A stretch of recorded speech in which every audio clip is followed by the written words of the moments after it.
সালাম আলাইকুম। আশা করি সব ভালো আছেন।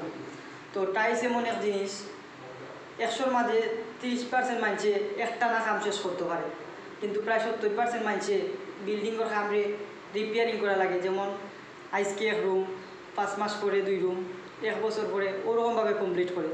তো এই কমপ্লিট করার গিয়া আপনার যে সমস্যাগুলো হয়, এর কারণে পরবর্তীতে টাইলসটা লাগাইতে গেলে টাইলস টেকসই হয় না, টাইলসের লেভেল ঠিক রাখা যায় না, ফিনিশিং ভালো হয় না। এর কারণটা আপনারা ভিডিওটা দেখলে বুঝতে পারবা। তখনও দেখাই আমরা দেখাবো না। ওই একটা ফ্লোর, এই ফ্লোরটা কিন্তু অনেক দিন আগের করা। আর এই যে ফ্লোরটা আমরা ধরছি, এটা কিন্তু নয়া ফ্লোর।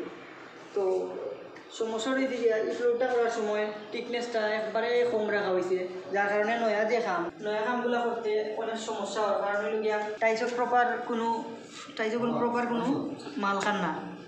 তো টাইলস যদি প্রপারভাবে মাল না খায়, তো আপনারা ওটাও একটা ঝুঁকি থাকে, টাইলসটা লং টাইম লাস্টিং করতো না, এগুলো স্বাভাবিক। তো আপনারা অবশ্যই যদি আপনারা আগে কাম করেন, তেমনভাবে ফ্লোর লেভেল করবা, যারা পরবর্তীতে যে টাইলসগুলো লাগাইবা আপনার পুরা বিল্ডিংয়ের লোকে মিলে। আপনারা দেখুক গাছেন টাইলস লাগাইলেও শেষ, মানে ওই যে আমরা টাইলস লাগাইলাম শেষ, পুরা সব মালার বেস্ট হবে, কিন্তু আপনার কামটা টেকসই দিলে আপনি লেবেলিং করে কাম করবা। দেখুক আমরা ফিটিং করি আর